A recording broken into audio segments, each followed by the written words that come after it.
Hey everybody, before starting this week's episode, we wanted to stop and talk a little bit about the sponsor of our episodes, and that is Expedition Roasters, the artisanal roasters of pop culture inspired coffees. You know, in these stressful times where we can't go to the parks and experience all of our favorite things and get those wonderful smells, it's nice to have a bit of that with us here at home, and you can definitely have that with Expedition Roasters. Yeah, and there's a myriad of flavors that you could choose from depending on kind of what you want to reminisce about in a certain way. I mean, you could easily choose Route 66 Tire Fix, which is their morning blend coffee, which, you know, obviously is reminiscent of Cars. Yes. So imagine walking into Cars Land, the asphalt fresh with the water that is evaporating after they cleaned off the entire area, fresh in the morning. You just walked in the gates, something like that. Or you could do Fortune and Glory, which is their Indiana Jones inspired coffee, which is bourbon streusel. That's so good. So, but my favorite is Happily Never After. Yes, your favorite is Happily Never After, and I have to say that one of my favorites is the Wonderland Coffee Crumb Cake. That's good. And And for all you coffee drinkers out there, it is such a well-balanced mix of flavor and the actual coffee flavor. And the bags are super pretty. Yeah, the artwork on the bags are pretty incredible, and you could actually buy the art on the website itself, too. Yeah. From the actual bags. Which you should, because it's so cool. Yes. So if you find yourself needing a little bit of a pick-me-up, but you want to reminisce a little bit about the parks, I would highly suggest checking out Expedition Roasters, heading over to expeditionroasters.com and purchasing some coffee from them. You could definitely use our coupon code for your first time purchasing coffee, which is a Duo15 at checkout. And remember, brew your happy place. Expedition Roasters, an adventure in every bag. Hi, and welcome to the Theme Park Duo podcast. Grab your park map, churro, and hop in line with us as we take you on a coast-to-coast adventure through the world of theme parks, haunts, conventions, and more. Now, here's your hosts, Nikki and Gabriel. Hey everyone, welcome to another episode of the Theme Park Duo podcast. I'm Nikki. And I'm Gabe. And we are the Theme Park Duo. So we have a fun episode for you all today. It was an episode that we've actually teased for a long time. Yeah. But because of COVID and a lot of other things, it got delayed. Yeah. But we have our friend Eric on the show today talking about his first trip to Disneyland ever. What? I didn't know that was people possible. lived in California and were his age old and had never been to Disneyland. I fumbled that one. That's fine. Don't worry about it. I forgive you. You're lucky I love you. But yeah, no, so he's never been to Disneyland, so we have a pretty in-depth conversation about, you know, his expectations and his preconceived notions of what Disneyland was and how that's all changed and how some of it hasn't changed and what rides he liked and all that kind of stuff. So we have that conversation coming up for you guys, and it's pretty awesome. Yeah. So, but before we do that, I want to jump into some Haunting headlines.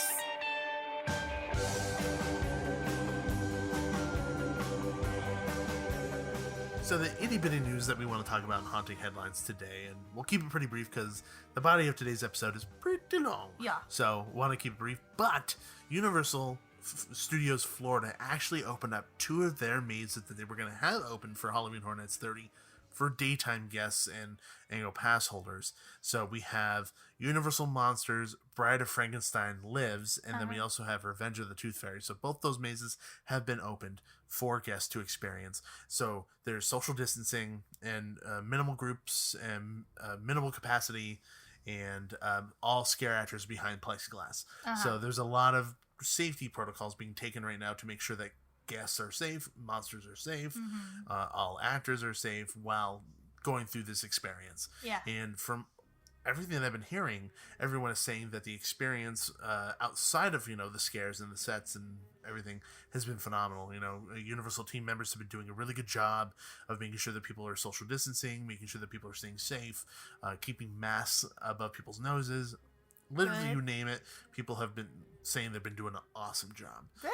Outside of that, people have been saying both mazes are pretty incredible. Okay. From the idea that both of them are very story-driven mazes, something that's not often seen as strongly as this. So people are really liking it. It seems like people are more leaning towards Revenge of the Tooth Fairy than they are Universal Monsters, which I'm a little surprised at, because last year they had Universal Monsters and people were going apeshit for it. Yeah. They were going and trying to get Dracula to give them money. That was a inside joke that happened. So that happened a lot. So I'm a little surprised about the reaction, but it has to be because of how good Revenge of the Tooth Fairy was. Yeah. So really, really happy to see some semblance of horror come back to Universal Studios Florida, because out here in California we are missing it a lot. Yeah. So we don't have Halloween Horror Nights out here. So, as much as we are missing it, we are unbelievably happy that our friends over there on the East Coast are getting to experience some semblance of Halloween Horror Nights in whatever fashion, whatever you want to call it. I guess Universal called it like seasonal Halloween event experience. I don't know. It was like some weird technical term. It wasn't like Diet HHN or like mini HHN, or it wasn't like semi HHN. I don't know. They didn't even call it Halloween Horror Nights. They should have called it Halloween Horror Moment. Halloween Horror Moment. Halloween Horror Day. HHM. Halloween Horror Seconds, because it's only for seconds. Yes. That'd be intense. Ooh. You went to the very first HHS. Yeah. Whoa. It just boom. That's literally just a team member yelling at you. Yeah, that's it. That's it. Well, it has to be a second. No, literally the second is someone taking their mask down when they shouldn't. Dun, dun, And dun. then they put it back up. And then you're fine. But yeah, no, we're just happy that our friends get to have some fun out there. So Yeah. really cool to see the experiences are being monitored well when it comes to COVID safety. And we're also really excited that the mazes are actually just that good. Yeah. So really happy for our friends. But let's waste no time. Let's jump into the meat of today's episode and jump into our conversation with Eric on his first trip to Disneyland ever.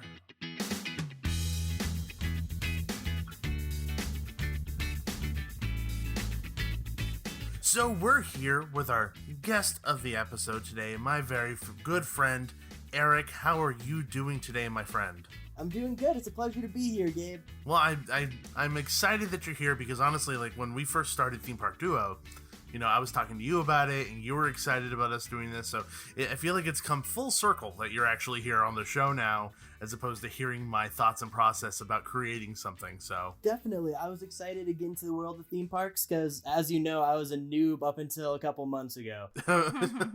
yeah, pretty much, like 7 months ago, you and I went to Disneyland. You, me, and our friend Bobby went to Disneyland, and that was your first trip to Disneyland ever. That was my first trip actually to any Disney theme park or any real event theme park. So Wow. I didn't know what I was in store for, to be honest.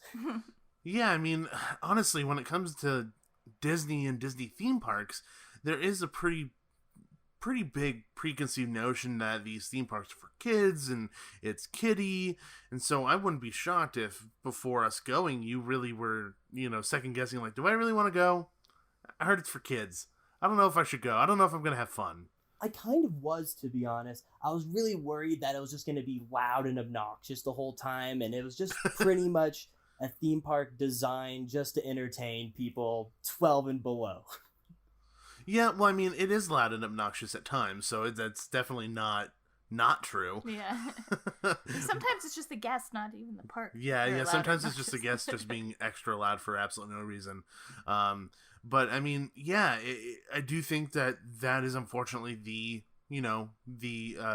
perception that usually comes along with a Disney park. And I don't think that's for anybody's fault of their own, because, the Disney company is a family company, mainly targeting, like you said, 12 and below. It isn't often that they're targeting anywhere above that, and anytime that a Disney brand is targeting above it, they're using different distribution companies for those movies. So it's not even associated with Disney.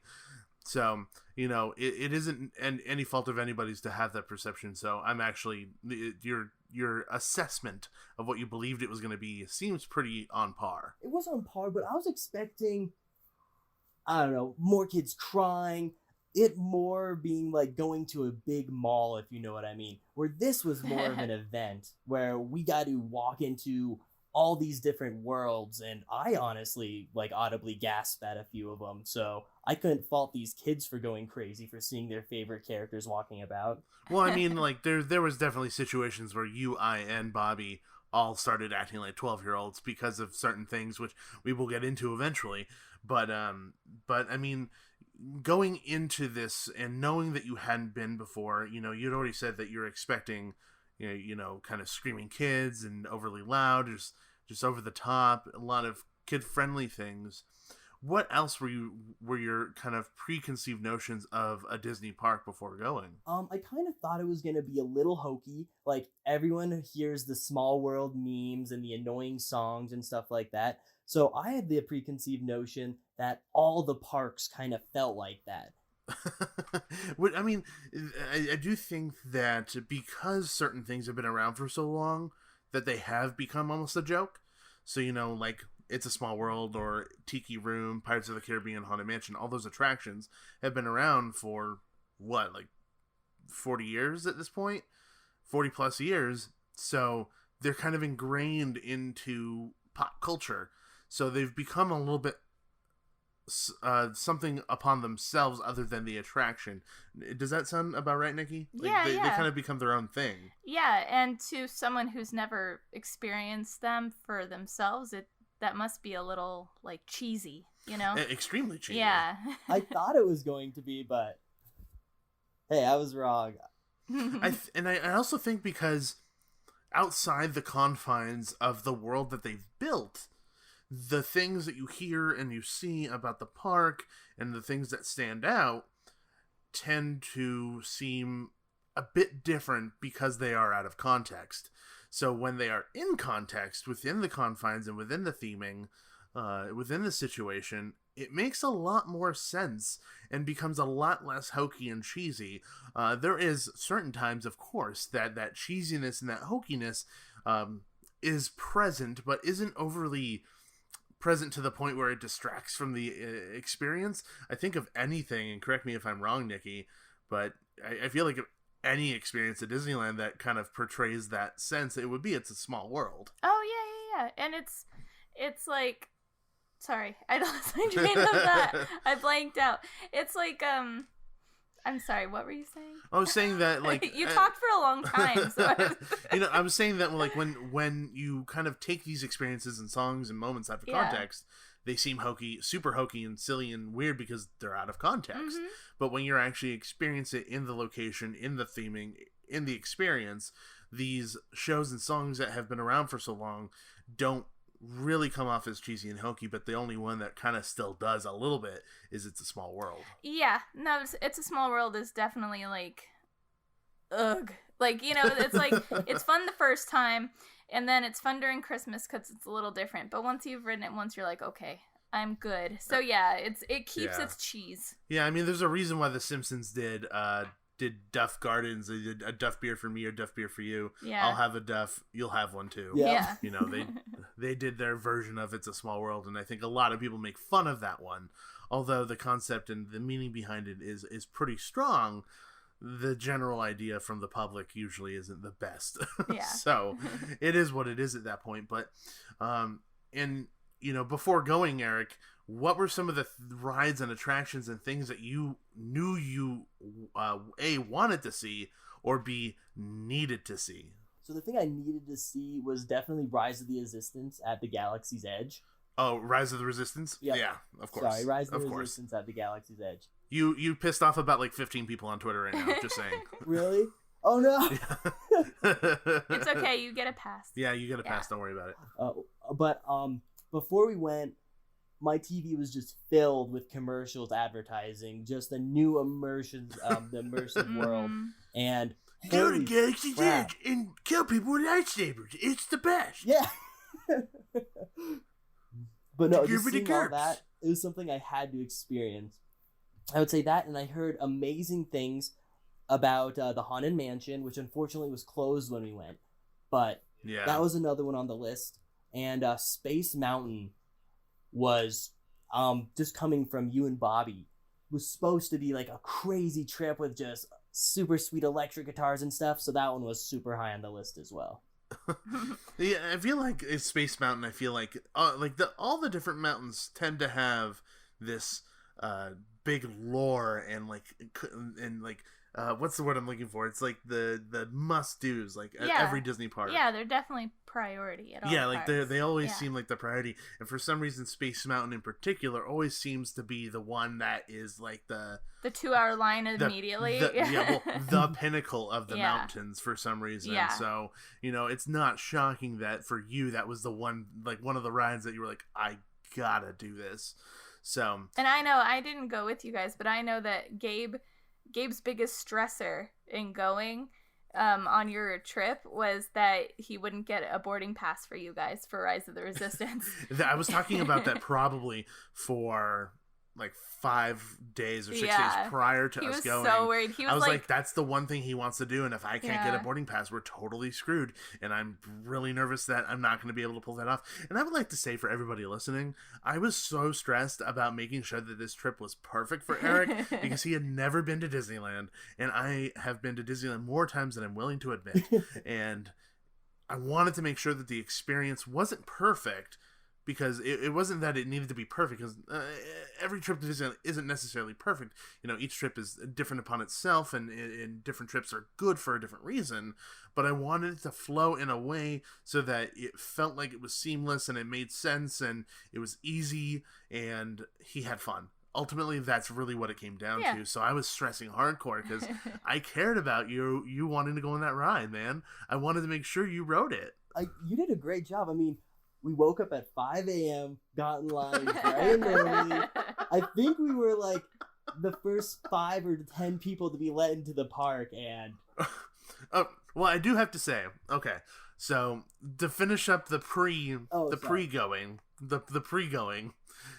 was there anything else that you were like, I really don't want to ride that, or I'm nervous about really hating this, or things like that? Like, what were some other things that you kind of were thinking about before going? So one of my biggest worries, like one of the things I hate about theme parks is the big wait time for lines. Like when you go to Six Flags, you'll ride 7 rides, and that'll take you 6 or 7 hours if you're just hitting like the big name blockbuster rides without a fast pass. So I was really worried that our time at Disney would have been just eaten up of us waiting in line. Another ride that I was a little hesitant to go on was Splash Mountain, because I am not a big fan of water rides. That's definitely a big deterrent for me when it comes to that ride. It's like, I just don't want to walk around the rest of the day with squishy shoes. Yeah, I'm basically only willing to go on that ride if it's the last thing we do. Yeah, which we'll get to it, but I ended up with squishy shoes, squishy shorts, and squishy shirt. So we'll definitely get to that. But I'm not shocked like all those things were kind of like preconceived notions and worries and things, because those inevitably are some of the topics that tend to come out of Disney, like the wait times, the hokey stuff. So I'm not surprised those were the thoughts, but I'm glad that those ideas and thoughts were dispelled by your experience, which we're about to jump into right now. So day of, or actually I think it was like a few days prior, I told you, I was like, hey guys, or you and Bobby, I was like, guys, we if we're gonna get Rise of the Resistance, we got to be there early. We do need a good night's rest, so I highly suggest we get a hotel. Like, I highly suggest that we just spend the night down the street and leave our car there and walk over to the park so that we could sleep a good amount of time and go. Bobby was very hesitant. Yeah, he was. You were like, I can't afford it. So I basically just said, I'm throwing down the money. We're going. This is happening. We're going into a hotel, and then we're going to walk to the park in the morning, and that's what ended up happening. So Gabe's an awesome tour guide. Yes. Gabe is an awesome Disney nerd. You should be a plaid. I should be a plaid? Yeah. I'd be the worst plaid ever. I would be the worst plaid. I would start making shit up. Like, I'd start saying, like, yeah, a horse took a dump on a 5-year-old over there in that corner yesterday. Also, you'd just be super jazzed that you personally get front of the line for everything. Yeah, that's pretty much would be it. Yeah, I get to ride all the rides with all the guests. Yeah, that's all I would be excited about. Well, anyway, keep going. But yeah, so I mean, that's pretty much what happened, right? Yeah, that's what happened. We got there the night before. We ended up going to this awesome tiki bar, which was one of the highlights of the trip, in my opinion. Yeah, we went to Trader Sam's Enchanted Tiki Bar. You have to go there. Totally 100% forgot about that. Yeah. And you, I, and Bobby all had a good amount of drinks before going to bed that evening. You had a good night's sleep, huh? Yeah, we definitely had a good night's sleep. 100%. That was totally the plan. To go to bed immediately and not drink at all. Right. It's a miracle we woke up the next morning to get there so early, to be honest. Which, you know what, I don't regret any of it because, you know, like you said, that was one of the highlights for you. And really, it just comes down to you, me, and Bobby just hanging out, chatting, and just experiencing something together. Right? It set the tempo for the whole trip, and I think that's what I needed to get my mindset into this Disney World. And you know what, that's actually a really, really good point. And, you know, sometimes going to Disneyland, it's going to sound super weird. It's a full body experience in the sense that, you know, you're going on rides physically, you're smelling things, you're hearing things, and you're getting yourself in this mindset of what Disneyland is and what to expect. And when you're fully enveloping yourself in that experience and being on property, not that there's a huge property in Anaheim, but when you're being on property and in that world and putting yourself in that mindset, regardless of whether or not that includes alcohol, it's helpful. But also on top of that, when you said it set the tone, the experience of Disneyland isn't necessarily the rides and things like that. It's the memories that you're making and the experiences that you're having with people. Mm-hmm. So by starting off the experience with exactly that, it's almost the most fitting way you could start a first timer's trip to Disneyland. Yeah, completely agree. So yeah, I got the Oa. I had to buy the Oa. One, because I needed the mug. Two, I was like, you have to see the show for this. This is ridiculous, and it went. It was crazy, you know. And we all had a blast, and we had drinks and stuff like that. What was your favorite part of that bar? My favorite part of the bar was definitely the novelty events when people ordered the drinks. I thought it was crazy how the ship sank in the background. They do a little like fire show for you. Just, it was what will happen next. I was on the edge of my seat the whole time. I think also, didn't the seats shrink? Didn't your seat shrink or Bobby's seat shrink? I think Bobby's did. Yeah. Oh, I thought that was broken. Yeah, I thought it was broken as well. Cool. And I think I said that when it happened. Yeah. But it happened to Bobby, and it was probably one of the funniest things that happened in the night. We saw a drunk lady tried to Hulk her seat back up because she we thought it was broken. Oh my gosh. She's like, trying to yank it up. But yeah, no, that was actually, I definitely, like, that 100% was a highlight. I actually completely forgot that we went to Trader Sam's. That was so much fun. Well, it was a long time ago now. It was a long time ago, yeah. It was a good amount of time ago. Which, by the way, complete disclaimer, and I don't think I said this before, but we recorded a pre-visit audio before we went to Disneyland. It's gone. I don't know where it went. It's just gone. So that's why we're kind of going through it the way we are now. Yeah. 8 months later. But that's totally fine. But yeah, no, so we went to Trader Sam's. We had a semi-early night, you know, early in the morning, like 1 or 2 in the morning. And then woke up really early. And I was actually, like you said, Eric, I was surprised that me and Bobby were like good to go. At least you were already there. Yeah. That helped boom. a lot. See? Planning. Gabe. Planner. So we woke our butts up, butt crack of dawn, you know, got dressed, got ready, got out the door, and I was planning things already as I was already like prepping my phone, getting these ready. I was getting your guys' tickets ready on the phone, telling you how to do Rise of the Resistance as we walk there. You know, you got to experience Disneyland super early in the morning, you know, like not a lot of people there. And I'm talking about like the Esplanade, you know, the area between the parks, you know. Nobody's there, the music's playing, the music loop, and there is this, you know, impending excitement. There's this like bubbling of anticipation for the park to open. And, you know, me and Bobby were there very, very early, but, you know, we were sitting in front of the gates. And what were your feelings and emotions and thoughts kind of leading up to us going into the gates? I was very nervous. Like, there wasn't very many people around us, but the tension of just trying to get Rise of the Resistance tickets was in the air. Everyone was murmuring about it. And I was kind of worried that the thing that I had my heart set on doing, that we were just going to get in and not be able to queue up a time for that. Yeah, that was the biggest fear of the day. That definitely was a possibility. Yeah, and you know, Nikki and I have had instances, actually twice now, where our apps completely failed, but the other person was able to get one. Yeah. So I was really concerned that was going to happen, and because you two had no idea what you were doing. No offense. Yeah. I was really worried that, you know, if mine failed, then it wouldn't have worked. But it was a good tension because it it just made it for an exciting day and made you on the edge of your seat, even though it was 5 a.m. I was ready to go. I was just ready to get into that park. Yeah, definitely. It definitely gets you really pumped to get in there. And so, you know, we enter the gates, we go through, we scan our tickets, they count down, they do the whole thing. They let us into Main Street USA. What do you think at this moment? Like, you're in the gates, you're finally at Disneyland. What's going through your head? Going through my head, it was a little overwhelming. I did not realize how immersive Disneyland was going to be.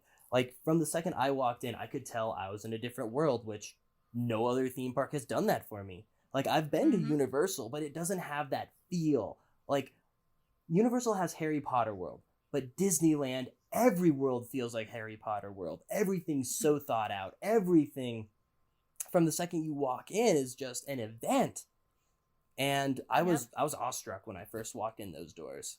Yeah, and when you enter Main Street USA, you're transported to a small town, essentially. You know, the mid-century, you know, town in the United States of America, and you know, that is your transportation pretty much to every single other experience that you're going to have throughout the day. So, you know, we went down the street, we plopped our I think we went to where did we go? I remember trying to figure out where to go when we were going to get Res of the Resistance. I think we waited in the hub, and then when they let everybody go, I think we went to Thunder Mountain area, did we not? Like Frontierland? Like where you went with me? I think so. Oh, you know what we did? I remember what we did. We were actually, we went in line for Millennium Falcon Smuggler's Run. Yep. Oh, so we went straight to Galaxy's Edge, and we were waiting in line, and as the line started to go, that's when we did it. Oh. So we were able to get our boarding passes in Galaxy's Edge in line for one of the Star Wars attractions, which is what you wanted to do in the first place.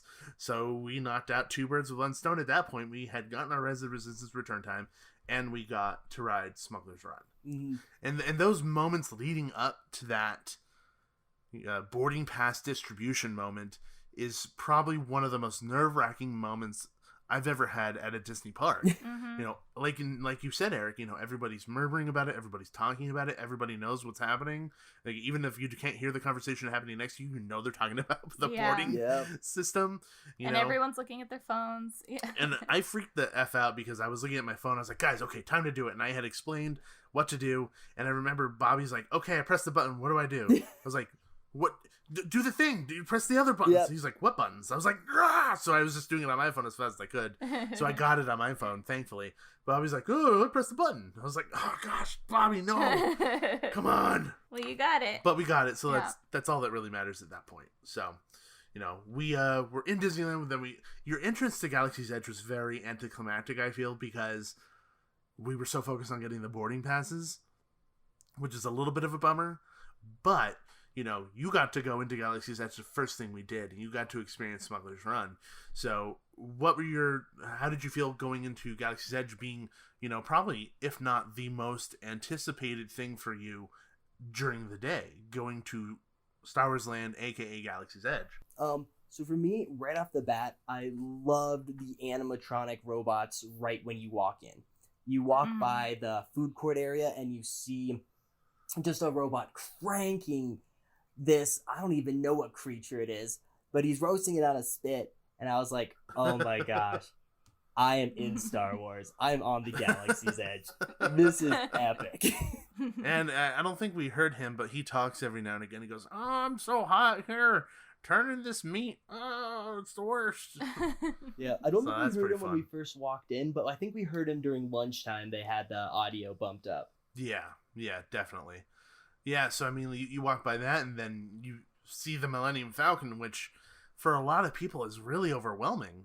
So seeing the Millennium Falcon was insane. I was shocked that they built pretty much a scale replica. And it was right in the middle for everyone to take pictures in front of. It was, I don't know, it was just crazy. I didn't know how to really react. I loved being able to walk right up to it and seeing all the finite details, because they put a lot of heart into it, and I think they did the fans proud. Yeah. Yeah, and if anything, I feel like even outside of both attractions, I feel like the and correct me if I'm wrong, Nikki, tell me if you disagree, but I feel like the big event of going to Galaxy's Edge is seeing the Millennium Falcon. Yeah, definitely. Like, the big ride is Rise of the Resistance. And it's cool. But the big, like, eye-catching draw... Like, oh my god moment. ...is the Millennium Falcon. Seeing it and just standing next to it and getting your picture taken there. Yeah, I mean, definitely. I cried when I first saw it. I totally cried. Oh, yeah. Dork tears fell on the ground at Disneyland. Wouldn't be the first time. Wouldn't be the first time they were yours. And well, that's my point. Yeah. Oh, I thought you meant just dork cheers in general. No, dork cheers. There were dork cheers and dork tears. Yeah, dork tears. That's the rivers of America are just filled with dork tears. Dork tears. That makes sense. Disney dork tears. Yeah. And dork cheers that's for fact. the tears. I'm confused. It definitely is an overwhelming moment. So yeah, it's hard to kind of gather your feelings, especially when you're a big Star Wars fan. You grew up with the properties and things like that, and I know that you are. Oh, 100%. I will say, best thing, like, of the whole day was when they were doing the fireworks, and instead of us walking out to the front and watching them like blow up over the castle, we stayed and we were watching all the fireworks go off over the Millennium Falcon. Yeah. And that was the first time that I had seen that. Right? And it felt like we were literally at the end of the Battle of Endor. It did. Just watching all of this, I don't know, it was a giant party in the street almost. It was awesome. And the thing that I want them to do is and I know they won't do it because it breaks the quote immersion, but they need to play the John Williams Star Wars music when those fireworks are going off, because Agreed. It would make it the most epic fireworks. Because even when they did the 50th anniversary fireworks, you know how they went through all the different rides. Mm-hmm. They went to Star Tours. Yeah. And they played the Star Tours music, which is Star Wars music. Yeah. To fireworks, and it was epic. So why can't they do that during the fireworks here? I want it so bad. Yeah. I want it so bad. But, that experience was new for me, so I got to experience that first with you guys. And being able to be there and just standing there watching the fireworks go up over the Millennium Falcon, over, the spires of Black Spire Outpost and just explode in the sky was just pretty incredible. What are you smiling about? Nikki's like, he's describing things like he's a dork. Well, no, the phrase the spires of Black Spire Outpost seemed redundant, but there is no better way to say it. Yes, thank you. Yeah, that is why I was smiling. Because of my needed redundancy? Yes. Okay, good. That was something I wasn't really prepared to explain, but there you go, listeners. So we got to ride Smuggler's Run, and I think I kind of prefaced this experience with you. I was like, hey, don't expect and I think I used the term e-ticket and you got confused. I said, don't expect an e-ticket experience. You're like, what? I was like, okay, don't expect Rise of the Resistance. Don't expect like Indiana Jones ride. Don't expect this grand, oh my god type of ride. It's definitely a mid-tier ride that's super fun.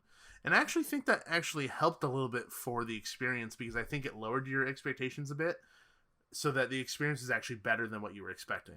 100%. Going into it, I definitely thought, you're given 3 roles, as you know. You're either the gunner, the shield operator, the pilot. And going in, I was amped to do the gunner. And I was wrong. That is arguably the worst job you could have. But I still had a blast. And I think it's because you're like, okay, don't get your hopes up too much.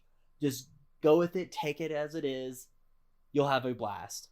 Yeah, and that's the thing, is that it's essentially a giant video game. But the idea of boarding the Millennium Falcon, the idea of working with Chewie and Hondo, and being one of those 3 roles of the the pilot, engineer, or the gunner, the idea behind it is pretty awesome. And just kind of enveloping yourself into that experience, regardless of what role you have, is super fun.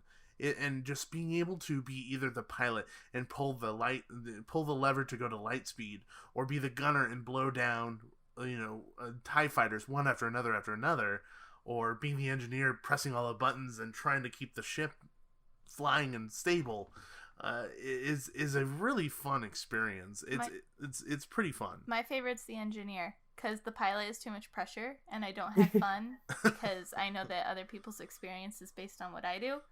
And the gunner is super boring. So I like being the engineer and I get to press all the buttons. I will say, I think what made it fun was you and Bobby and me just yelling back and forth, be like, fix those shields, quick, pull up. Oh, he's on our right. Yeah, no, that's really fun. Because I'm pretty sure the other people in our group were like, they were there to have fun, but they definitely weren't into it. Yeah. The amount that you, me, and Bobby totally get into things. And for the listeners, ability to kind of understand this, you know, me and Bobby, my friend Bobby, have been friends for over 10 years now. We've known each other for a very long time. And Eric, we met, me, you, and Bobby had met because we worked together. So we've been friends for quite a while, and we do this stuff quite often where, you know, we ad-lib, and for some reason, like, we'll be into a conversation, we'll naturally create some scenario, and we're putting ourselves in that scenario as people in the scenario and make jokes and act like we're in that situation. And that happens all the time with us, you know, that it's kind of just a natural thing. So we have that type of chemistry when it comes to going on an attraction, which very much this one entails us for us to, you know, communicate and talk and be in it. Yeah. And be involved. So it literally took a millisecond for all three of us to be like, just like start yelling at each other and to do things and to get things fixed or shoot this and pull here and do that. And, you know, I think that actually made the experience that much more fun, like you said. Oh, 100%. I think if we were dead silent on that ride, I don't think I would have enjoyed it, to be honest. I think you guys made it for me. Just because it worked with the immersion. If we weren't immersed in it, then it was just pretty much us sitting at home playing a video game. Mm-hmm. I mean, like I've said before on the show, it's like, why else would you go? You're going to have fun. Yeah. You know? Yeah. Be a goofball. Have fun. Be a goofball. Get involved. Because that's how you're going to really have the most amount of fun. Just let loose. Don't be such a stick in the mud. You know what I mean? Yeah. So, and that was none of us. Oh, yeah, no. But if I would have went by myself, I think I would have fallen into that trap of just kind of like, okay, I'm going to be the silent observer. Just kind of like go with the flow. Just do everything. Yeah. Just kind of, not quietly, but you know what I mean. Just Yeah. keep things to myself if I was alone. Yeah, totally. And this was actually probably your first experience seeing a animatronic of this caliber. Yeah.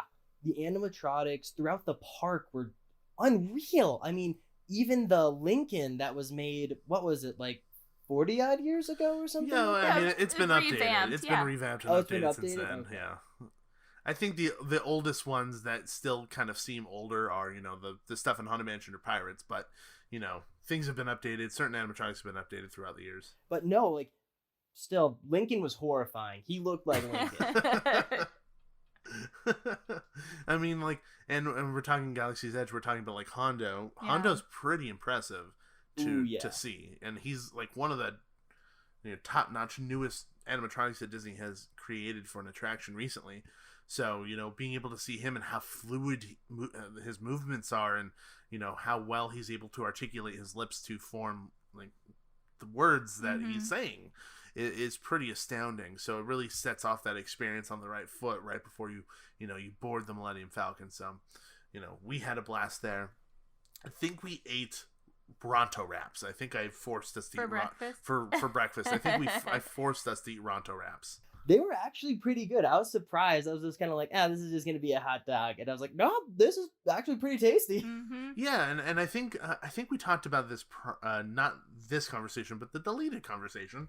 But we talked about kind of food briefly, and I feel like the main concept and main kind of thought about food at Disney is like, oh, it's just theme park food. It's shitty hamburgers and hot dogs and things like that. But which, you know, they have. Mm-hmm. But when it comes to these themed areas, you know, they have themed food. And in the most recent history, they've been creating food items that are pretty phenomenal and well themed to their areas. So that Ronto wrap is a really good example of kind of the way food has been taken at a Disney theme park recently.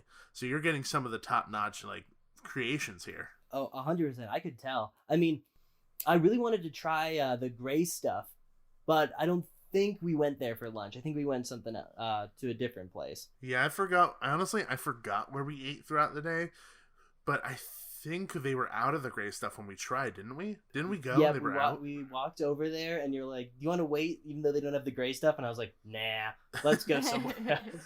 Yeah. So we did Galaxy's Edge, and you got to experience that. We had our boarding pass, so we went later in the day. So we'll, you know what? Let's actually talk about Rise of the Resistance. Yeah, why not? We're on that vein. Yeah, we're in Galaxy's Edge, so might as well talk about it. So I actually believe we were in the line for Star Tours when we got our notification. Mm-hmm. So I was like, oh shit, we need to go. But we were in line, and we were actually like about to get on. So we were on the attraction of Star Tours before we got on to Rise of the Resistance, which I guess if you're on any attraction, I guess it should be Star Tours that sets you on at least that mental path of Star Wars. So we book it over there. Well, because at the end of Star Tours, you land in Batuu. Batuu. Well, Backspire is Batuu. It's yeah. You land there. Yeah, you land there, and then you walk out in Tomorrowland, and you're like really confused. Yeah. But no, yeah. So we book it over there, and I know that for me, I had already been on the attraction a few times, but I was still really pumped because I was mostly excited about watching your two's reaction because Bobby hadn't been on it, and you hadn't been on it, and both of you were super jazzed. So, walk me through what it was like, going through the line, getting to the attraction, and experiencing this, being a Star Wars fan. Being a Star Wars fan, I was just shocked how they incorporated everything. Like, even waiting in the line, you felt like you were already on the ride. Like, the line takes you in with the Resistance. We're traveling to a base, and then we get captured by the Empire. And it felt like a fluid event. It felt like we were in real time trying to escape and smuggle through, and then our convoy just got picked up. And I was blown away by all the actors, all the Imperial guards that walked up to you, didn't belittle you, but made you almost feel like you were a prisoner in this world. They make you feel a little scared. They're a little bit more forceful than normal cast members are. Yeah. Definitely are. But that just put it above and beyond. I loved it. Yeah, and I think outside of the attraction, I think the idea and the concept of the queue and the way it works was what I was super excited to watch your reactions for. Yeah. Because even when I went with Nikki, because I had already been on it before Nikki did, my fun was to watch your reaction. Yeah. When you board, when you exit the room, you talk with Rey, you see BB-8, you exit there, you see Poe's X-Wing, you see the shuttle, you get on the shuttle through one door, and then you take off, and Nikki, you were like super jazzed when we went and did this. You were like, oh my god, what's that? What's gonna happen? Yeah, definitely. And so we take off, like Eric, you said, you get trapped, you get captured by the First Order, and my reaction was like of glee, because I was like, he's gonna freak out when you have to get out the same door and it's a different place. Oh my god! I was shitting my pants. I'm pretty sure I had like this huge, overly large grin on my face, and I was just looking at you, Eric and Bobby, and I was waiting for your guys' reaction because both of you turned just like everyone else. To the other door. Don't feel bad. Yeah. Everyone does it. Turn to the other door. I did that too. Yeah. And I was facing you two, and the door's open, and you're like, huh? And I was like, no, turn around, look. And both of you were like, oh my god! Yeah, just seeing those Star Destroyers it felt like we walked up onto the deck of a Star Destroyer. It was insane. I couldn't believe it. The biggest screen known to man, making it look like deep space.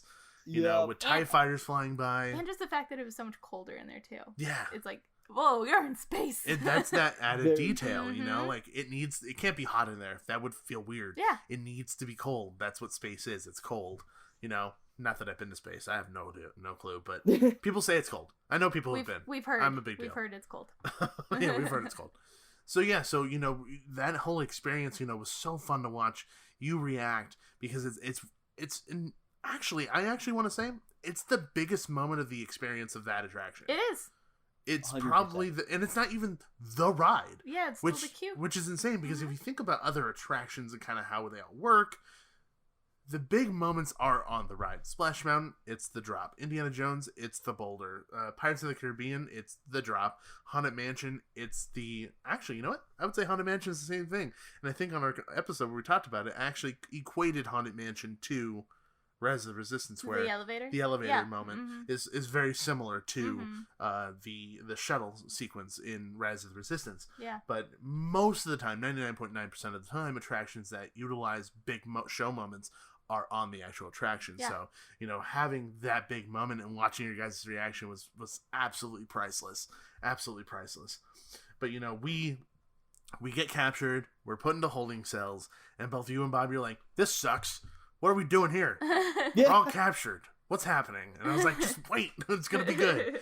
So we're having a blast. We're watching the whole sequence happen, and it took a bit long. I think it was because they were having troubles boarding people on. Mm-hmm. But Bobby's like leaning against the wall right where the door shows up. Oh. And I was like, get away from the wall. Just step. Yeah. Stop! Get over here! I was trying to get him away from the wall because as soon as it starts to happen, it goes back. It moves. So I was trying to get him away. So as soon as that light starts to show up, he backed up. Yeah. So and both you and him saw it actually happen. And for me personally, watching that moment was so cool because depending on the cast member, it really envelops you into that. Yeah. Because if they're jazzed about it, then you're jazzed about it. And it Mhm. really feels like you're escaping. So when the lightsaber melting thing happened and that door opened, what are you thinking, Eric? Well, at first I was a little confused, like you said, because we walk into this cell. There are really no hints of any doors around us. There's no so windows it looks like and one way in no and one way doors. out. So I was a bit confused, and then as soon as the red glow started up behind Bobby, oh man, I just got the tingles throughout. I was like, oh, this is going to be epic. No, see, that's actually a very good description. It's the tingles. You're like, oh my god, something's happening. And actually, I think our person was pretty good.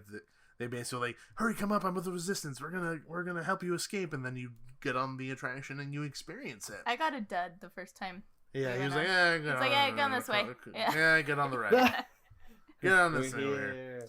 So the attraction itself is pretty incredible. It's a multifaceted experience that does a lot of different things, and I tried my best not to tell you anything because I felt like if I were to say anything, it's just a huge spoiler, regardless of how small the detail is.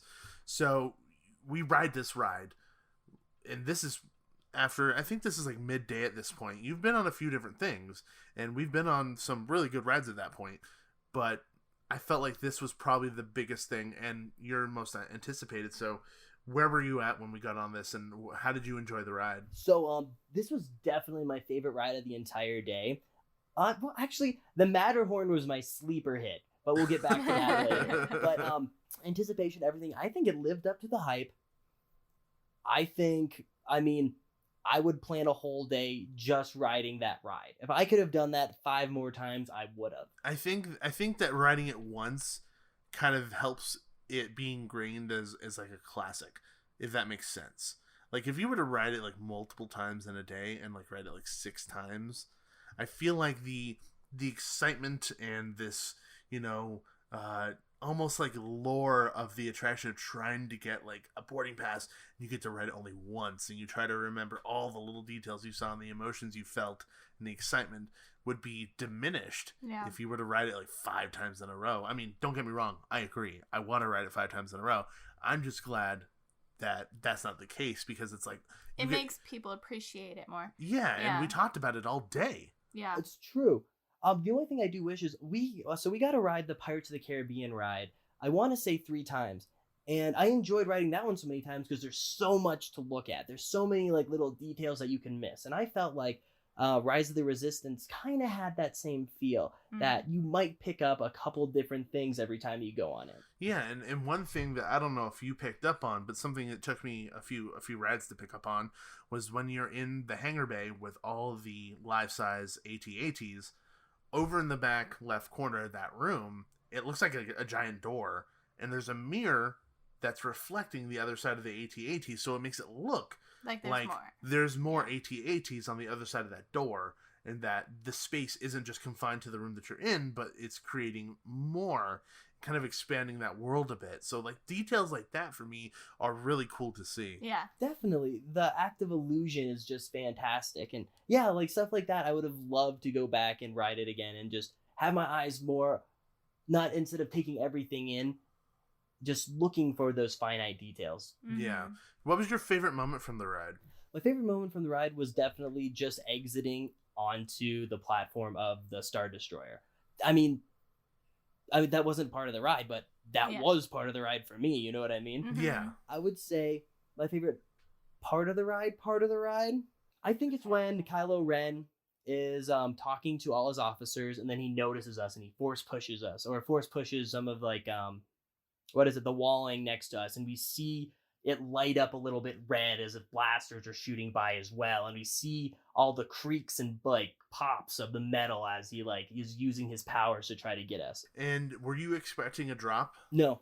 Yeah, good. Neither was good. I. Neither were you. Yeah, I didn't say anything. I told Bobby at a time because Bobby doesn't like drops. He doesn't like roller coasters. He doesn't like anything. So I had to fill him in on that because I felt really bad if I didn't, because I know how much he hates it and I care.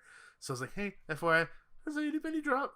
I think you'll be fine. Don't worry about it. And he goes, oh, okay, if you say so. Then he actually took my word for it. And, you know, I ended up being right. He was fine. He enjoyed it. It wasn't bad. But, you know, I feel like when that moment happens, I feel like the split second before the drop happens, if you don't know a drop's happening, and there's like a split second before that drop happens, you're like, I think there's going to be a drop. Yeah, no, that happened to me. Yeah, because I was like, okay, wait, no, I've seen enough sci-fi movies. I know what happens when you get in an escape pod. You go, poop. Yeah, Yeah. You drop down. Yeah. But also the music is building to a crescendo. Yeah. It's building to this point, and it's building tension. So you're like, is there a drop? Ah! And you just go. So it's a pretty amazing climactic ending to an attraction that is just multifaceted and over the top and so much fun. And I'm glad that you liked it as much as you did. I was worried that like you would be like, I thought it would have been better. Yeah, no, I think if you would, like you said, if you would have given me spoilers, even if you gave me spoilers, I don't think I would have felt that way. But I think the way you kept everything secret, that made it. Mm-hmm. That made it all the more better. Yeah, and I think I kind of did that almost with everything throughout the day. Literally everything. Yeah, You didn't tell me a single thing about anything except for there's sweet electric guitar on Space Mountain. That's all I know. I think I was like, I just like the music. It's super good. Yep. But yeah, I mean, like I tried to keep most of our experiences at Disneyland a secret because I feel like outside of everything, if this is your first time, and let me retract and let me step back 2 seconds. Actually, for somebody like me who's been so many times, all these experiences are just second nature to me. Yeah. So like, it would be really easy for me to divulge information because I don't think it's a huge deal. It's something I've experienced so often, and I would forget Eric hasn't experienced this before. So something as basic knowledge as in like, there's a drop and rise, or there's a monster on the Matterhorn. There's a monster on the Matterhorn, Yeah, you know, things like that. He doesn't know that. So why would I want to divulge that information and spoil these really cool little moments that are, for all intents and purposes, very, very well-known pieces of information for the Disney community and people who understand the theme park world. Yeah. But for somebody who's not really been to anything like this before, doesn't know anything. Yeah. So I'm going to keep my mouth shut. Yeah, I'm not going to tell you anything, man. And I actually think that helped throughout the day. Oh, 100% it did. So let's talk about your sleeper hit then. So your sleeper hit ended up being Matterhorn, which I think I prefaced with, I think you might need a chiropractor after this, but it's a pretty fun ride. Yeah, I will say I did feel a little big in the seats. Everyone feels big in the seats. A 6-year-old feels big in those seats. But like you said, you didn't tell me anything about it, so I didn't know there was a Yeti on the mountain. So as soon as there's the first jump scare where the Yeti hits like the frosted glass, yep, I jumped in my seat. I remember just like pushing myself to the other side of the cart, being like, "The hell was that?" And then he chases you down the dark tunnel. Yeah, like my heart was already going from the jump scare. And I was just like, okay, this is just going to be a sweet ride from here on out. I'm running for my life. Yeah, I feel like the ride is pretty deceptive, and I think you're lucky because prior to the renovation of the ride, there was another Yeti in there, and that moment on the lift hill wasn't actually there at all. You know, you would go up the lift, it was pitch black, you would go up to the top of the lift, there was some red eyes, and it goes, roar, and then the actual Yeti itself was just a frozen static figure. Yeah. You know, it didn't move. And there was a few times that you would encounter it, like in this version, but I think the renovation actually stepped up the Matterhorn probably about 4 or 5 notches. Yeah. It made the experience that much more intense. And I actually remember that feeling, Eric, the moment that you're talking about on that lift hill, because I remember going up the lift hill and seeing the Yeti behind the ice and being like, that's actually kind of scary. Yeah. What's happening right now? And then you're going through the dark tunnel and you hear the pounding of his feet and hands running next to you and him breathing. And I remember I'm getting him now, actually. I remember getting chills on that side of my body because I was like, that is a really disturbing noise to hear right now. So really not expecting it. So yeah, I completely understand the emotion and feeling that you're talking about. I mean, outside of that, the ride is pretty fun.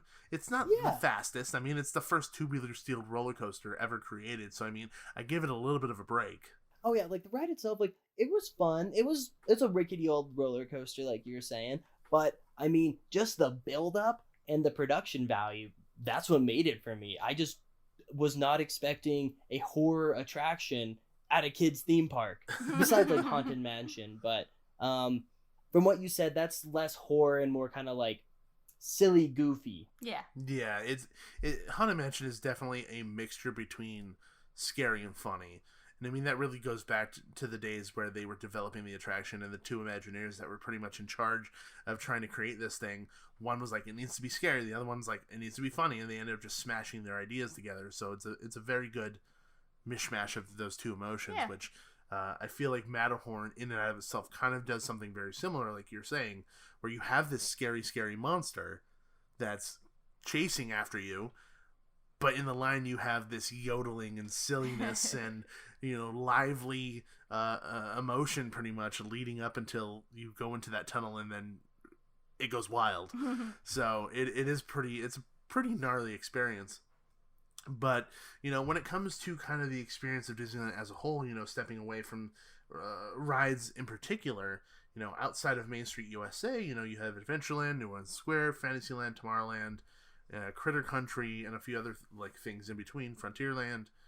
What area did you like the most?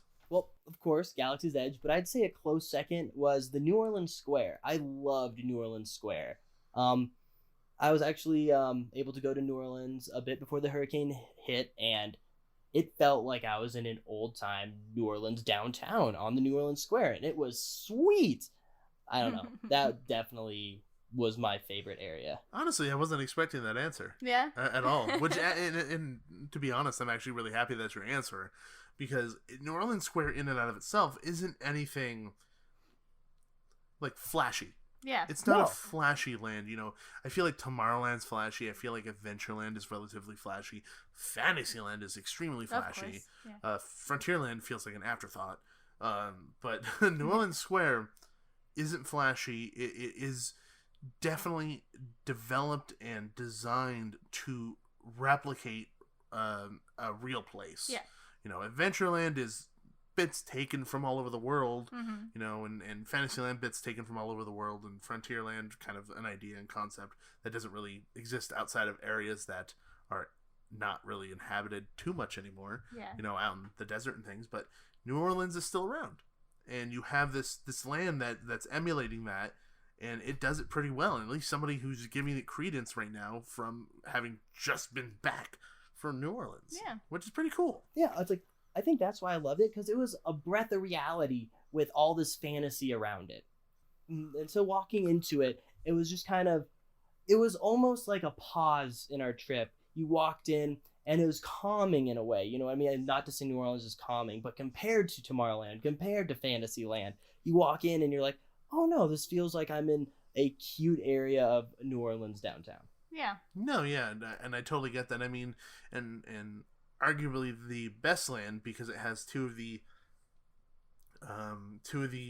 arguably most historic, popular, and most emulated attractions in theme park history in it. You have Pirates of the Caribbean, you have Haunted Mansion. You know, those two attractions are so highly regarded, and they sit in the same land.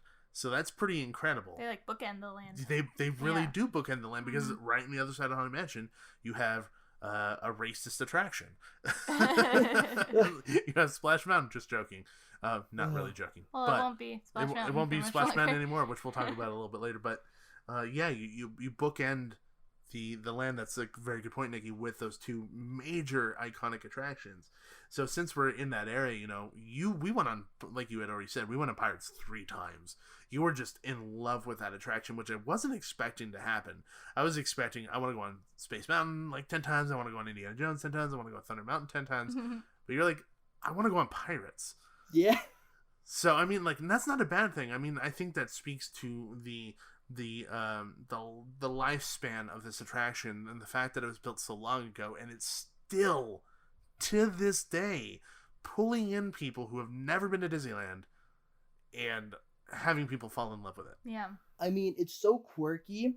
The animatronics are fantastic, and like I said earlier, there's just so many things to see, so many things you might just miss on the first going. Yeah, I mean, there's a lot of animatronics, a lot of scenes, a lot of details, animals, music, you know, dialogue, you know, different little show moments that kind of happen as you're passing by. There's a lot to see. There is, and I think that's what sucked me in, is just the set itself. Yeah. It's just the different moments that you're kind of flowing through and seeing the life of, quote, a pirate. Yep. You know, and for me, like, what I love about that attraction, I think more now since they added one little bit, is the fact that when you go down that drop, you are still in the past. You know, you see skeletons of pirates. You see, you know, the remnants of what used to be lairs and captain's quarters and treasure. And as soon as you hit that long, dark corridor, that is your time machine to go to the past. Mm-hmm. And then all of a sudden you come out and you're in this gigantic scene with a giant ship shooting its cannons at a fort with all these animatronics. And there was a little moment they added when they renovated the ride, and they added like the skeleton who was kind of holding treasure. And as you pass by him, he transitions into a human, man, into yeah. a man, into a human being, which I feel like is a very good visual representation of what the ride is doing for its guests. Yeah. You know, it is a very literal representation. I mean, you're getting it in a big sense when you're going from scene to scene, but with this, it's a literal, like, now they're alive. Yeah. Yeah. So, I still think it's pretty astounding that an attraction built so long ago can be, like, one of the highlights of the trip for you. Oh, I mean, definitely, like, it did feel timeless. Mm-hmm. It definitely is, and I think that is the word that was escaping me earlier, is that the attraction is 100% timeless. You know, it no matter how long that ride is going to exist, I think it's going to continue to pull people in and mesmerize people regardless of what their age is, because, you know, you have the same reaction at 27, 28 that my dad did when he first went, or when my grandpa first went, or when you first went, or when I first went. You know, everybody had the same reaction. So it says a lot about that experience. But moving away from Pirates and kind of talking about some of the other major attractions, let's talk a little bit about Space Mountain. Space Mountain was one of your things on your list that you wanted to do. That was like one of the big things. Yep. Did that experience let you down at all? I was expecting the roller coaster to be a little more intense. I didn't realize it was just a straightforward roller coaster with no loops, no like super like death-defying drops or anything like that. So, I mean, I took it for what it was. It was just like a sweet roller coaster with badass music all around you. So I loved that. But actually, I think I preferred learning some history before we got on. You showed me the old Michael Jackson movie that they used to play. Captain EO. Theater. Yeah, over at the Magic Eye Theater. Is that what it was called? Yeah. I could be wrong, 100%. I'm sorry to everybody, but I forgot the name of the theater that's right there that had Honey, I Shrunk the Audience, Captain EO, and is the preview right now. I think it's the Magic Eye Theater. I might be wrong, but Captain EO was there, so you would never know what Captain EO was. So I was like, watch, just pulled it up on my phone. So it was just fun learning the crazy things that this Disney park has done to bring audiences in, to adapt to pop culture, and I thought that was crazy. So I was like, oh, wow.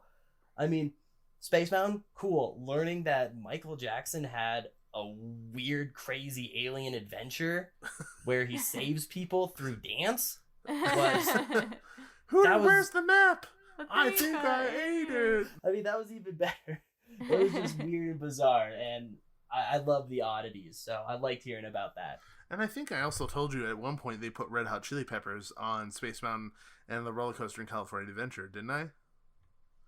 Yeah, so like for me as a Red Hot Chili Peppers fan, I was eating it up. Yeah, That was the best thing ever. And then Eric would have liked when it was Star Wars themed. Yeah, had, at a certain time they had Star Wars on Space Mountain. It was called Hyperspace Mountain. That's my favorite Space Mountain. It's actually Hyperspace Mountain. Pretty good. Mm-hmm. I like Ghost Galaxies when they make it scary. Yeah.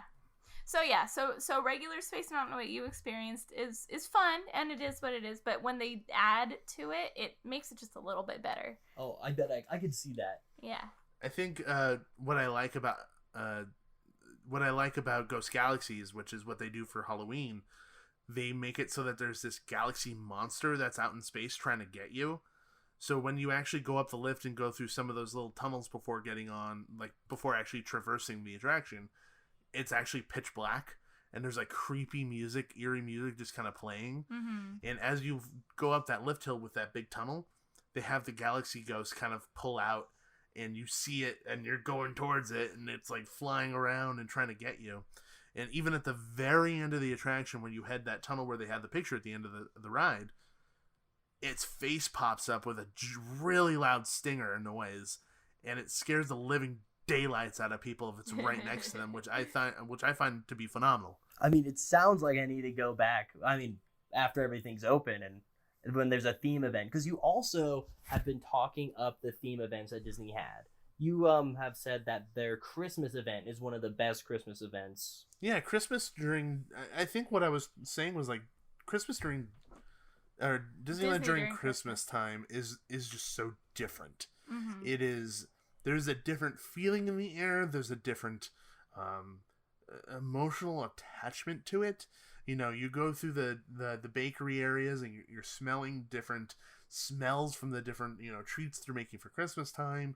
You know, they have snow on the trees and just things, the decorations. The decorations and the Christmas music. For me, that is just, and the word gets thrown around a lot with Disney, but it's just magical just having Christmas time at Disney. It's a different. But yeah, so Space Mountain is what it is.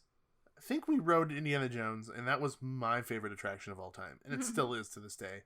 To me, it still beats out Rise of the Resistance. But I knew that you knew that this was my favorite attraction, Eric. How'd you feel about Indiana Jones? Going on it with you kind of made it for me, because even in the line, there are so many little things that I wouldn't know about, so many little secrets that you can click and make something happen. Oh, and the queue, like the booby traps, or the booby traps, like the hidden parking sign in the projector room, the Eeyore parking sign, and like all the little itty bitty details that are in that queue, because there's a ton. Mm-hmm. There's so many. Yeah, there's a ton. Even the archaeologists where you're like pulling the rope. Yeah. So going with you kind of made it, because I feel like I would have kind of breezed past most of that stuff just thinking it was a line. Yeah, and the thing is that like. And I think you'll probably agree after having experienced it, that attraction in and out of itself is probably one of the best queues, outside of Rise, Roger Rabbit, because Roger Rabbit has a pretty incredible queue. It's one of the best, and it's really easy to pass by some of those finer details that really make the experience that much better. Did all of them work? Did the booby trap room work? I think the spikes fell. Yeah? Yeah, I think the spikes fell. Okay. Yeah, so I think you heard them falling. You were like, what was that? And I was like, you'll find out. Yeah. And then we went into that. But the experience itself, what did you feel about the experience of the attraction itself? The experience for the attraction itself, I thought it was great. I love the beat up old Jeep kind of feel that they just throw you in it. Mm-hmm. And I don't know what to say. It just felt like a good Indiana Jones chase scene. I loved it. Did you expect to be dodging a boulder at the end of the attraction? I didn't think it was going to be at the end. I knew there was going to be a boulder because that's one of the most iconic scenes, but I didn't know when it was going to come. And it was a great finale. Yeah. Did you think it should have been a photo op? I still think that should have been a photo op. That's such a missed opportunity. It should be a photo op. It should be a photo op. 100% is. I mean, I have no idea where they're going to put the photo station. But figure it out. But yeah, so Indiana Jones, those are some bigger attractions, what were some of the other things about our experience that really stood out for you? Some other things about the experiences, I liked how many shows they had kind of scattered around the park. Because after a while, after being on your feet for 3-4 hours, you're ready just to take a little seat and relax and watch some entertainment. Like, I really enjoyed the Tiki Room, and even though it was very childish, it was fun to see all the different animatronics and how they all interacted together. And see, like, that's one of those things we were talking about. Like, there's hokey and cheesiness, but within the confines of the attraction itself and within the theming, it's not overtly over the top cheesy hokey. It makes sense. It adds to the experience, and it gives you that a little bit of disbelief that makes it fun. Yeah. No, it totally does. And I think, and correct me if I'm wrong, Eric, but you know, at the beginning of this conversation, you were kind of talking about you didn't realize how immersive the experience of going to Disneyland was going to be. But going into smaller attractions like that, you know, whether it be Great Moments with Mr. Lincoln or Tiki Room, those experiences are so encapsulating, and in that moment of watching the show, you don't feel like there is anything outside of the show that's happening. And even with something as small as Tiki Room, I think that it still kind of portrays what Disneyland is able to do as a whole when it comes to the experience of going to the park. And I mean, that just shows how much love and thought they put into every one of their attractions. They've really thought about their audience in every little detail of the park, in every attraction. That's just the big selling point. It definitely is a huge selling point. And I mean, like, regardless of whether you're with Ghosts or you're with Pirates or you're with Star Wars, you know, being escaped with the Resistance, or you know, you're going down a drop in the Briar Patch, or going under a boulder with Indiana Jones. Regardless of whatever those experiences are, they're fully enveloping experiences that, you know, you take memories away with. Because I guarantee you, when you're 40, Eric, you're not going to forget the first time that you escaped the First Order on that ride, or you know, the first time you saw the bird sing words and all those other things. So, you know, those experiences are things that people remember for years on end, and because they're so enveloping, you know. Yeah, I mean, they're still like vividly in my mind of the time we had together and all like the silliness we got into. So hey, I believe it. I mean, it's more than a theme park. It's definitely a place where you and your friends go just to get closer and enjoy, I don't know, your fandoms. Pretty much. I mean, that's really what it is. And I think I think even the smaller attractions, like the ones in Fantasyland, the dark rides, I think we rode a couple of those too. And I think I pressed us to ride them. Yeah. Because I was like, you kind of have to. Because I think you need to kind of see what old Disneyland used to be like. Yeah. Where it started. Because even though they've been touched up and renovated and reworked and things, the idea and the concept of those dark rides are still there. Mm-hmm. Mm-hmm. So, you know, going on those small ones like Scary Adventure, Snow White's Scary Adventure, Mr. Toad's, Pinocchio. You should have walked through the castle. I think we did. You did? We did walk in the Yeah, castle. we walked through the castle, yeah. Oh, good. So those are one of the... See, like, that's... Eric, you would have never known about that if I didn't tell you. No, I wouldn't have. I would have bypassed it, to be honest. It's such a small little nondescript opening. Yeah. So I was like, we have to do this. I know it's nothing huge. I know it's not a Rise of the Resistance, but it's one of those small, itty-bitty experiences that you can have at Disneyland that is a unique experience that's different than a Star Tours, a Space Mountain, and Indiana Jones, a Tiki Room. Yeah. I mean, even down to the smallest attraction like Tiki Room, it's different. Yeah. Which I think is great. And I love that about Disneyland, and I liked being able to take you guys through those moments because, like you said, Eric, you wouldn't have noticed. So being able to go in there and have just something different, a palate cleanser, if you will, between things. Yeah. That's a good way to put it. It was a perfect palate cleanser. Because a lot of the time we were doing these dark rides waiting for our queue time. And it made it feel more like a fluid experience being able to get on to these smaller attractions fast while waiting for these big epic Space Mountains or Matterhorn events. Yeah. And kind of what you talked about before, the lines, you were really concerned about wait times and waiting in lines and like 2-3 hour lines of getting on attractions because you're used to other parks. How was the experience waiting in queues, and was that concept and idea dispelled, or was it reinforced with what you were expecting. So I will say it was totally dispelled, but that's because we opted to get the more expensive tickets. We got the ones that allowed us to get more fast passes. We did Max Pass. Max Pass. Oh, Yeah, we did Max Pass. And I think that's the way to do it because we barely waited in any lines. We were always doing something and we were always on the move, which that was the dream theme park experience, and that encapsulated it. And I think it was helpful that I was pretty much on my phone the entire day trying to figure things out. You had your personal day planner with you, named Gabe. So, that helped a lot because, we've known people that go, that don't know what they're doing. And even with Max Pass, they're like, it was terrible. We didn't get on almost anything. They just didn't know how to work the system. Gabe does.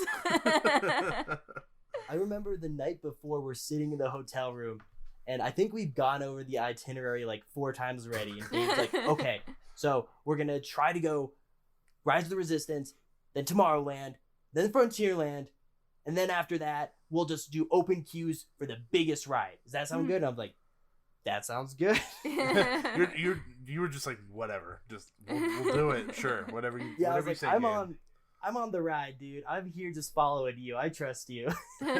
He just said whatever placated me, which is totally fine. I don't blame you in the slightest. Yeah, well, I mean that's definitely because I didn't look into the park really. I didn't know what I was going to be experiencing, and so a professional theme park goer, I had to put my trust in you. Yeah.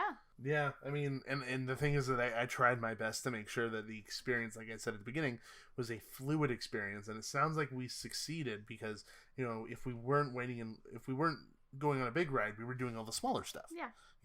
That incorporated experiences into it. So like Great Moments with Mr. Lincoln, it isn't just about that moment with Mr. Lincoln seeing that show, but in the waiting room you have, Capitol Hill, you have, at least at the time, there was Haunted Mansion artwork and statues and things in there talking, the history of that. And, Yep. You have the gallery right next door. So there's things to do and things to see before you go on these attractions that really help break up that experience of going to Disneyland. Yeah. And like I was saying before, that is something that you and I are just so blind to because it's just things that we do. Yeah. It isn't something that we actively think about as an experience. Yeah. But Disneyland and every aspect of it is an experience in and of itself. Yeah. So, being able to do those things was with you was super fun. Well, I remember just at the end of the day when we were walking just down Main Street, USA, and there were all the dioramas just starting to be lit up by the inner lights. And I was like, I didn't notice the dioramas when we first shot in. Mm-hmm. These are amazing. These are crazy how they evolve and transform. Yeah, in the windows, yeah, those, and I think I said this at the time, but I was like, this is like a staple of Disneyland in my mind. Yeah. It's like these things in these windows, and they've changed over time, and they changed the movies. They were different before. They were a bit more mundane before, a little more simpler before, and they definitely evolved and got a lot better since they've redone them. But those to me are like quintessential Disneyland, that kind of a thing, and it's such a small experience.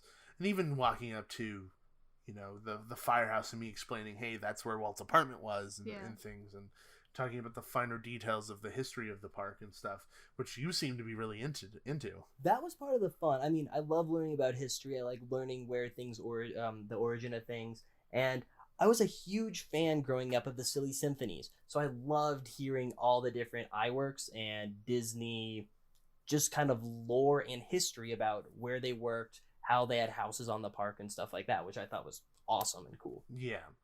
And let's talk about Splash Mountain, because this was like one of the last rides we did of the day, and we went on at nighttime, and I think what ended up happening was that we were just so enveloped in doing rides and going on things and eating foods and eating desserts and treats the whole day that Splash Mountain kind of ended up being like this afterthought.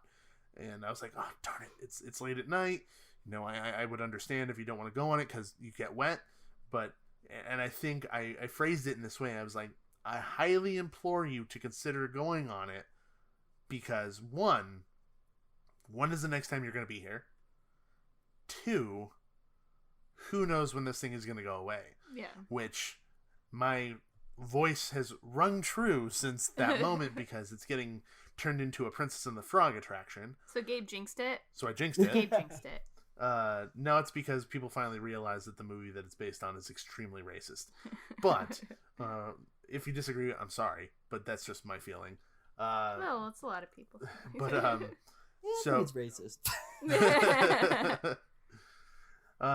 yeah, so I think I strongly suggested that we go on it, and I think Bobby was like, "I'm not doing that," because he doesn't like drops, and he's like, "We're gonna get pneumonia," and I'm like, "That Bobby, that's not how that happens." And he goes, "No, you're gonna get pneumonia and die," and I'm like, "That Bobby, that's not how that happens." He goes, "Our president died because of pneumonia." I was like, "Okay, I'm not gonna have this conversation anymore. I'm just gonna go on the ride."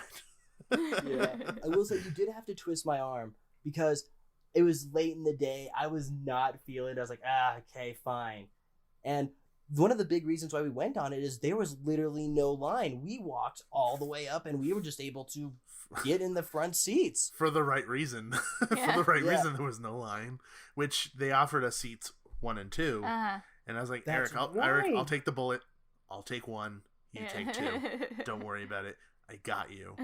That was a severe misstep For you. for No, me. you were a good friend. You knew what you were doing. I knew what was happening, and You did. and, You took most of the brunt. and when we say brunt, it isn't just, oh, my pants got wet. Tsunami. It was tsunami Yeah. over my head, over my jacket, over my shirt, over my pants.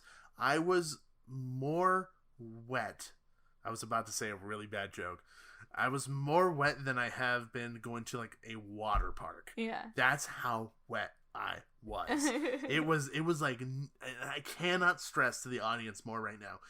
I've never been more wet on Splash Mountain in my life. You sent me a picture. I was, Yeah. there was no dry spot on me. I even had to ask Bobby, hey, can I use your shirt to dry my glasses off? Because there was no dry spot on me to dry my glasses off. So, I think I called you, Nikki. Yeah. I think I called you when I was in the Winnie the Pooh treat shop. Uh-huh. I was like, I think I might need to buy a shirt. Yeah. Like, I think I need to buy something right Yeah. now because I'm severely cold and really uncomfortable. But outside of being soaked to the bone, how did you like Splash Mountain? I honestly loved it. It was sweet. We were wet from that first little drop when all the water just came in and filled our Pretty much shoes. was like, And that kind of crap. like set the that set the tone for the big drop where we were just like, jeez, okay, well, we're already committed. It can't get worse than Oh, wet it got worse. feet. It got And- way Yeah, way we were worse. wrong. Way worse. At least I was wrong. But no, for a water attraction, I actually really enjoyed it. And I do think doing it at the end of the night really helped because I think I would have been miserable the rest of the day being like, I'm soaked and now I'm just going to be wet on all these different attractions. I don't know if I'm like Well, also this. because the day wasn't hot. It wasn't a hot day. It was It's like not- it you was like wouldn't a dry off. gloomy middle of the road type Yeah. day. We wouldn't have dried off. We would have Yeah. just been wet all day. Yeah. We would have been 100%. But no, I think the ride was a lot of fun. The animatronics they're good, they're hokey. I was surprised about how dark it kind of was of Briar Rabbit getting captured and almost like murdered in front of all his family and friends. So that was a bit shocking for me. I didn't think that would be at Disneyland. Well, like either. you're going up that lift and he's wrapped in the ropes and you see that shadow of Brer Fox and he says the one of like a few things. He's like, I'm gonna roast you or I'm gonna skin you. I'm gonna Yeah. do this to you. And it gets pretty dark pretty fast. It's funny because the one at Walt Disney World wasn't dark, but like it was a lot happier. Yeah, it was a little Yeah. bit. It was less creepy, happy, dark. You know what I mean? Like once you go down that, you remember the big bear butt, Eric? Remember the big bear butt where that drop happens? So that Yeah. moment after that, where it's the laughing place, like to me that area is like so like creepy, weird, happy. Like it isn't quite happy. It feels like it's fake. Yeah. It's quite haunting. So like that area in Splash Mountain in Magic Kingdom wasn't like that. It was like trippy. Yeah, it was just like trippy. Yeah. Oh. So I mean like that it gets weird and it goes places. So I'm glad you picked up on that. Yeah, but no, it was fun. I definitely ride it again, but again at the end of the day. I could not do it And that drop is pretty damn good. It's a good one. Oh, it gets you the butterflies hard. Mhm. Yeah, and I mean, there's not many attractions that are in Disneyland proper, Yeah. that do that. You know, there's not a ton of rides that really have like super high thrill factor. I mean, like Rise has the one drop. You know, Splash Mountain has a big drop. Indiana Jones is thrilling, but it's not overwhelming and like scary, like big drop type thing. You know, no other ride is like that. So, you know, that was like the big boy ride, if you will. You know, there's a reason why they have shirts that say like they used to, I survived Splash Mountain and stuff like that, or you know, I went to my happy place at Splash Mountain, which sounds super creepy. Yeah. But yeah, we got off the ride and I was soaked to the bone. Bobby's like, "See, you're gonna get pneumonia." I was like, "That's not gonna happen, Bobby. You have to actually get, you know, a virus to get pneumonia." He goes, "Nope, you do it by getting cold." And I'm like, "Okay, I'm done." I'm done. And that's actually when we, I think we rode a couple more rides and then we went over to Galaxy's Edge to watch the fireworks from there, just because it just wouldn't have worked over in Main Street because it was already packed.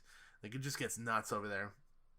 And also Disneyland at night, you know? I remember you saying, like, I didn't know there was going to be this many lights. I didn't remember that everything lights up. Like, this is cool. So, you know, we made an effort to walk around to the different lands so that you could see them at night because they're so different. Right when the sun was setting, we ended up riding I forgot the name of the roller coaster, but it's like an old train. Thunder Mountain. Thunder Mountain. And we got to do Thunder Mountain just as all the lights started to come on. And that was fantastic. That was one of the most magical moments of the day, I'd say. Also because the sky did that thing where it turns red and orange and blue, and it was just gorgeous. A nice sunset, yeah. It was a gorgeous sunset, which is very fitting for Thunder Mountain, in my opinion, because like the colors of the spires, of the orange, and the redness, it just matches well with that kind of a sunset. So you got like the perfect experience on Thunder Mountain. And then as soon as we got off, obviously sunset happens pretty quickly. Yeah. Then all the twinkling of the lights, and you were just in awe from all of those. I was. Like, the roller coaster itself, it was a pretty good roller coaster, but the view, I think, is why you took me on it. Yeah, I think I said that. I was like, you get a good view of Galaxy's Edge, you get a good view of Disneyland, there's a lot of things around to look at, so keep your eyes peeled and you get to see some cool things. Just a funny side note, we would ride Thunder Mountain, like, every visit during Galaxy's Edge, like, 2-year construction just to see the progress. It was like one of the best views outside of the parking structure you can get of the area. Yeah. Oh, definitely, because it overlooks pretty much the whole thing. Mm-hmm. Yeah, it's right on the edge of Galaxy's Edge, because basically all that's separating you is the pathway, the railroad, and then Galaxy's Edge. So there's a lot. There's not that much between you and that land, so you definitely get a really pretty view. And I think I also made you go on the railroad. I was like, okay, this is like one of those things. Bear with me. We got to ride this. I know that it's not thrilling. I know it's nothing big, but the railroad is like one of those things you kind of just have to do. I'm pretty sure I told you, like, make sure you're sleeping on the couch if you come back and he hasn't ridden the railroad. It's my favorite part. I believe it. I see it. I mean, that whole area is just fun. So many, like, areas, the Frontierland, New Orleans Square, are just, I don't know, every area is a blast. They all have different things going for them. Yeah. And so kind of coming full circle when it comes to your preconceived notions of what Disneyland was or what it is, how has that changed now that you've experienced the attractions, you've experienced the foods, you know, you've enveloped yourself into that world. How has your idea of Disneyland changed now? My idea of Disneyland, I'm going to start out about how it hasn't changed, and then we'll go into that. Fair. I mean, I'm excited about your assessment. So the way I see how it hasn't changed for me was I was expecting a ton of kids. There was a ton of kids.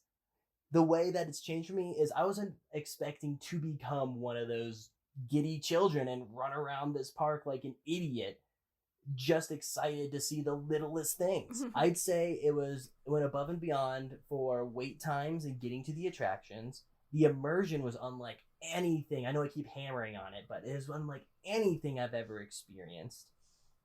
And then the rides, even though they weren't thrilling in a classical sense, they were unlike anything I've ever been on. I'm glad that, you know, the idea that Disneyland was for kids got dispelled for you, because I think that was the biggest thing for me, was to show you that Disneyland is a multifaceted experience that not only is just about like kids and rides, it's about the experiences, it's about the memories, it's about the food, the smells, the sights, literally everything. It's about your entire, and what I said before, and it sounded weird, full body experience of going to Disneyland.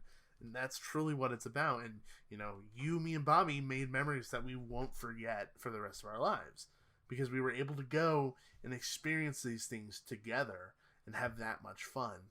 And I think, ultimately, on top of anything else, that's what Disneyland allows people to do.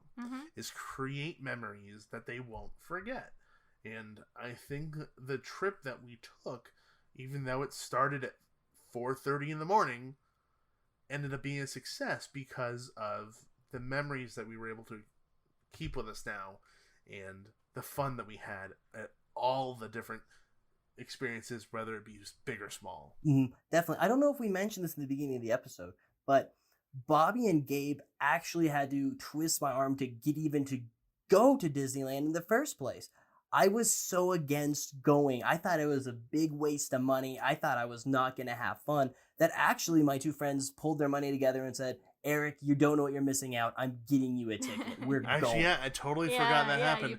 We paid for Eric's ticket because we were like, no, you have to go. Like, there's no question about it. Like, you haven't been, you have to go. Yeah. So that ended up happening, and I do think that was a very good decision. Yeah, money well spent. Yeah, but definitely money well spent, especially after seeing your reactions to things and watching you smile and scream and laugh and all the different experiences.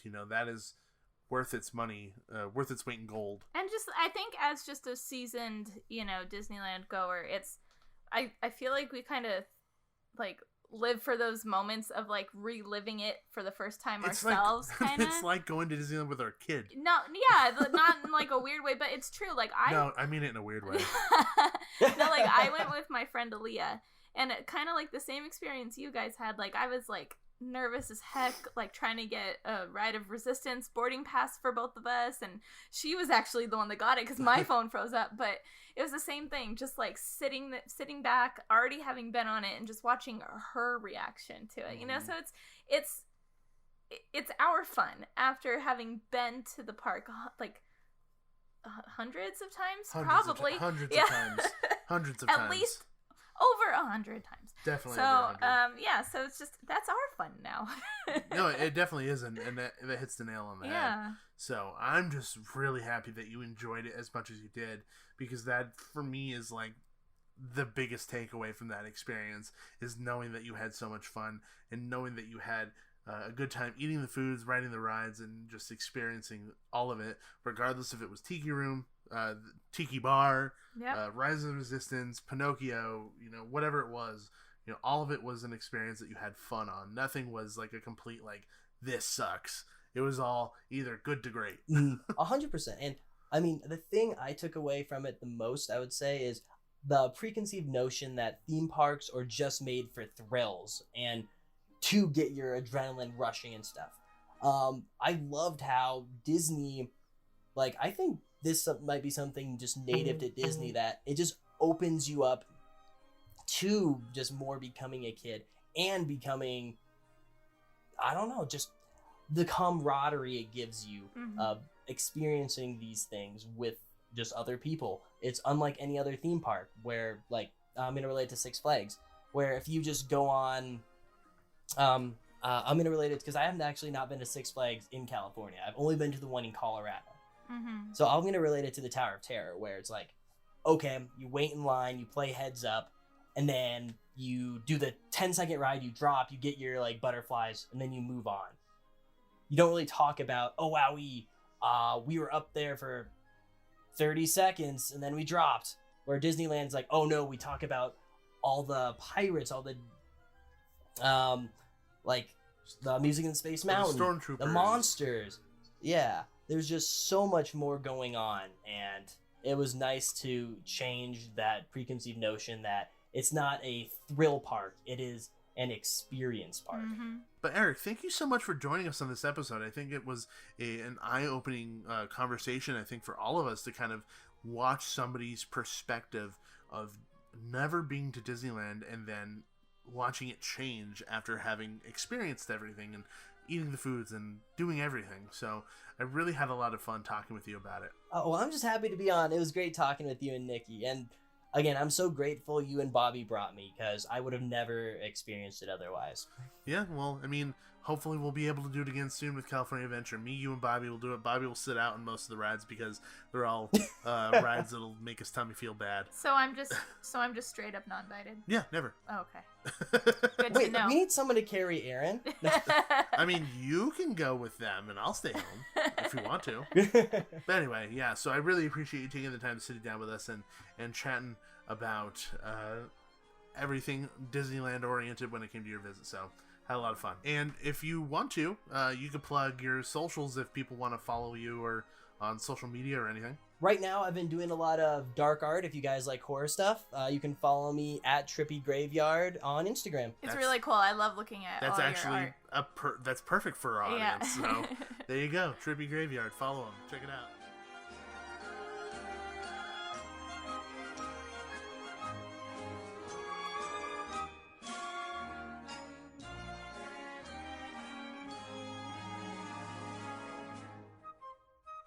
So that was a really nice chat we just had with Eric. Yeah, I really enjoyed kind of digging deep into the experience again because, like we said multiple times, it was like 7 months ago. Yeah. So, yeah. you know, he remembered things really well, which inevitably made me remember things and vice versa. So a lot of it happened, and the conversation wasn't like super fluid, and we were kind of all over the place. That's but, fine. You know, What's new? Yeah, I know. Yeah. But it worked out well, and it was really fun to just relive it all. Yeah. And I had a lot of fun doing that. Yeah, no, and me hearing it for the first time and really hearing his views on everything for the first time. And also, it was just really nice and refreshing to talk about visiting a theme park like it happened yesterday. Yeah. You know what I mean? Yeah, I like while we were recording a few times, I'm like, oh man, it's like I'm back, you know? Yeah, a little Talking bit. about, like, I can barely remember the buzz about Rise of the Resistance opening because so much in the world has happened then. But it brought me back, like, oh yeah, I remember the anticipation of getting a boarding pass. So it